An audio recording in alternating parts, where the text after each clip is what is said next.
Hi, my name is Dr. Corder, and I will be your instructor this semester.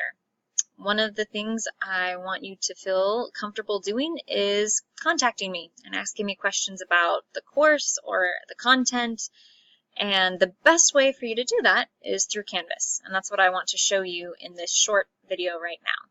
So, if you log into Canvas, you'll see your dashboard, and over here on the left-hand side is the inbox.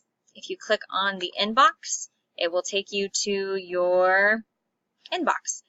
To send me a message, just click on this Compose a New Message and select the math class that you're in, subject, type me your message. If you want to include an attachment, a picture of your work so I can have a better idea of what it is you're asking me questions about, go ahead, hit send, and Canvas will automatically tell me which section you are from. If you have a smartphone, you can also download the Canvas app, the Canvas student app. I don't know if you can see that on my screen. Let's try this again. Right here. Looks like this. Here. Those are my 3 adorable children, by the way. It's the Canvas app.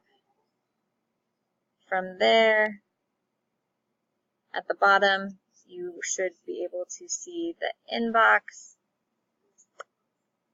And up at the top, click on the plus sign to compose a new message. So, I hope to hear from you as you have any questions, and have a great semester.